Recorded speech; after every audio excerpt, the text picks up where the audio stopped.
बेटी बचाओ बेटी पढ़ाओ का जुमला देने वाले जुमलाजीवी प्रधानमंत्री से यह सवाल पूछा जाएगा कि आखिर किसके आदेश पर देश की बेटियां, जिन बेटियों ने तिरंगे का सम्मान बढ़ाया, जिसने हम 143 करोड़ भारतीयों का सर गर्व से ऊंचा किया, तिरंगा समेत उन बेटियों को सड़कों पर किसने घसीटा और किसके आदेश पर घसीटा, ये वीडियो फुटेज के आधार पर उन पर कार्रवाई होनी चाहिए।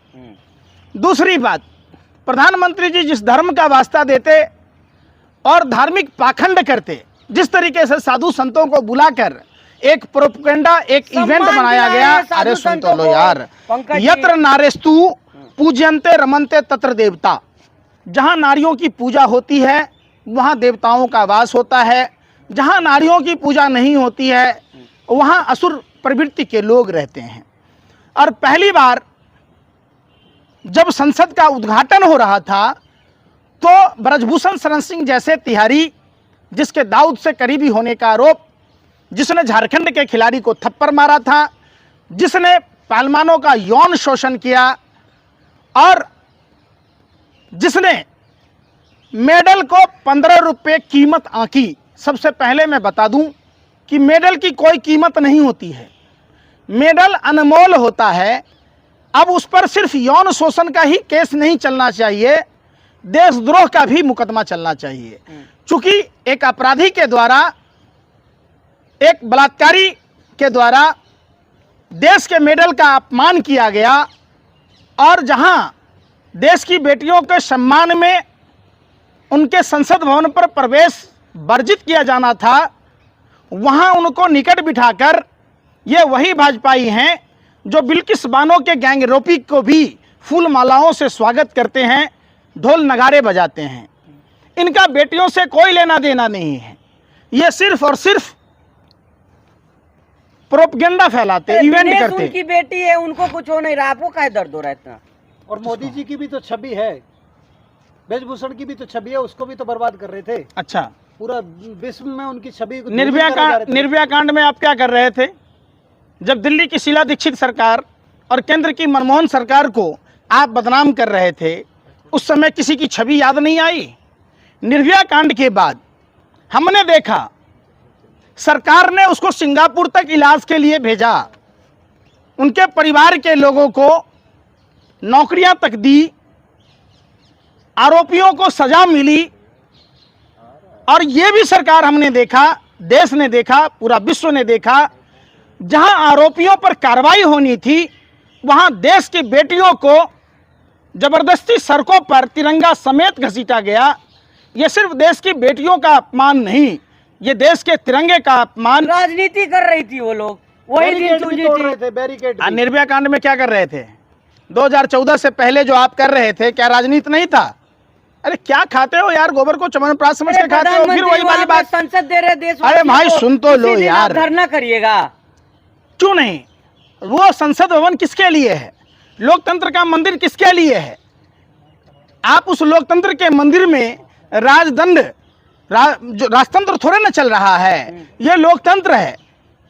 तो लोकतंत्र संविधान से चलता है और संविधान आर्टिकल 79, एक महिला राष्ट्रपति को संसद में नहीं बुलाया जाना, उनसे उद्घाटन नहीं कराया जाना, यह आर्टिकल 79 और संविधान का उल्लंघन है, महिला का उल्लंघन है, देश के प्रथम नागरिक का अपमान है। आप बताओ ना, आप उस पर बात ही नहीं करते। दूसरी तरफ काला अध्याय लिखा गया सरकार के द्वारा, देश की बेटियों को घसीटा गया सड़कों पर, बाल पकड़कर जबरदस्ती तिरंगे समेत, तिरंगा जमीन पर लौट रहा था। तो आप बताइए ना, आप उस पर बात ही नहीं करते।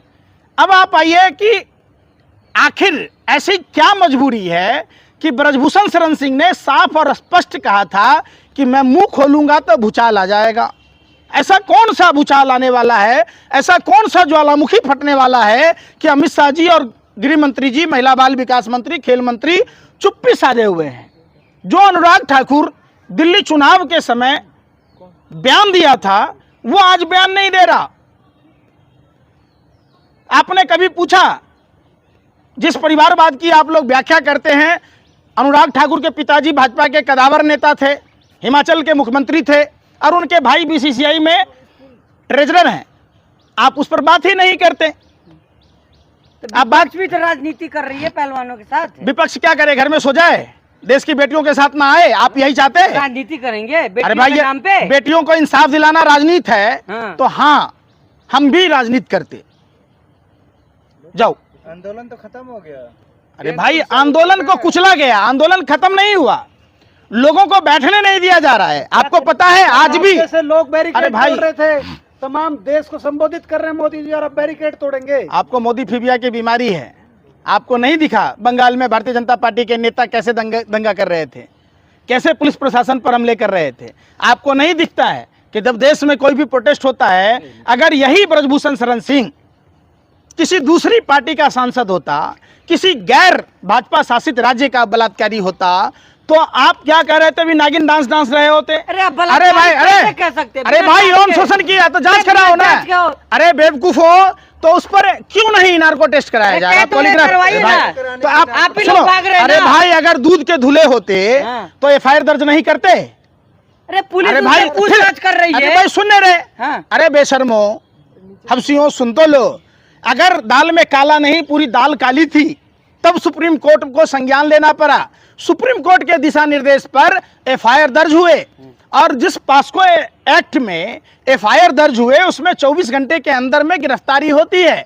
आखिर क्या कारण है कि ब्रजभूषण शरण सिंह पर कार्रवाई नहीं हो रही? एक आदमी पर कार्रवाई होने के बदले पूरे दिल्ली को सैन्य छावनी में तब्दील कर दिया गया था।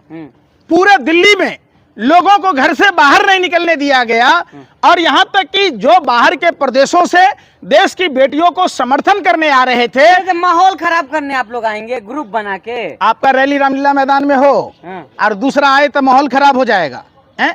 अरे बेशर्मो, रुक जाते ना, फिर वही बात सुन लो। ये अरे सुन ही नहीं रहे आप, बेशर्म है आप लोग बकैती मत करो। सुनो, बकैती करने से अच्छा है। फिर वही बात, जवाब नहीं आप उसको सुनो। उस दिन वो संसद पर महापंचायत करने वाले थे। संसद का उद्घाटन कितने बजे का था? और देश की महिलाओं ने तो 11 बजे, पहलवान बेटियों ने 11 बजे का कॉल किया था। तो क्या आपको पता है, पूर्ववर्ती सरकार में जब किसान नेता आंदोलन कर रहे थे तो बोट क्लब तक जाने की अनुमति थी, और यही भाजपा के नेता थे, तमाम उनके साथ होते थे, आरएसएस के लोग होते थे। अब जब अपनी पर पड़ी तो आपको बस वही वाली बात हो गई। अब क्या करिएगा? अब तो तंबू उखाड़ दिया गया जंतर मंतर अब से। जाना मत जंतर मंतर की तरफ दोबारा भी। बम्बू पापा ने चिट्ठी लिख के भेजा पुलिस रखा दिया आपको। वहाँ। अरे भाई, पुलिस किसका? पुलिस किसका? यही पुलिस अजय मिश्रा टेनी को गिरफ्तार क्यों नहीं करता, जिसके बेटे ने किसानों को रौंद दिया था, कुचल दिया था? क्यों नहीं ब्रजभूषण शरण सिंह को गिरफ्तार करता? यही पुलिस जब दिल्ली में पॉकेटमारी की समस्या पूरे दिल्ली में है तो पॉकेटमारों को क्यों नहीं गिरफ्तार करती है? अरे भाई, थोड़ी ना जाम कर अरे रहे हो, भाई, बैरिकेड अरे तोड़ बेशर्मो, शर्म करो। तो पॉकेटमारी की घटना सही है? समझो, सवाल है कि देश की बेटियों को न्याय मिलना चाहिए, और जो लोग दोषी हैं, जिन लोगों ने देश की बेटियों का अपमान किया, तिरंगे का अपमान किया, उन सब पर कार्रवाई होनी चाहिए। तो बाबा बागेश्वर कोई कुछ नहीं बोल रहा सर इस मुद्दे पे।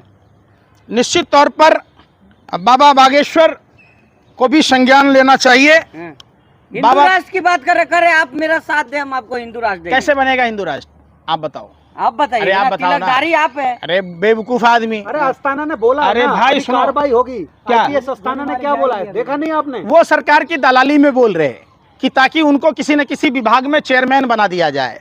एक आईपीएस अधिकारी गोली मारने, कचरे के डब्बे में डालने जैसे अगर शब्द बोलता है, गैर संवैधानिक शब्दों का इस्तेमाल करता है, तो वो निश्चित तौर पर सरकार का दलाल है। अरे देश के अरे लिए भाई, काम अरे करता है, भाई, आगे सुनो। दलाल है। है। आप ही लोग के अंदर। अरे भाई सोरे सुनो, अरे बेवकूफो, फिर मैं बात अगर बोलूंगा तो मिर्ची लग जाएगी। अरे भाई, वो कानून के रक्षक हैं, इतनी मोटी मोटी किताबें पढ़ी हैं, उनके ये किताब पढ़ने का क्या फायदा है? जिन्होंने संविधान की रक्षा करने की बात की, वो गैर संवैधानिक बात कह रहे हैं। संविधान में कहीं ऐसा ना लिखा है कि जो लोग अपने अधिकार की मांग कर रहे हो उनको आप कचरे के डब्बे में डाल दो, उनको गोली मार दो। अगर गोली ही मारना था तो पुलिस की वर्दी क्यों पहना?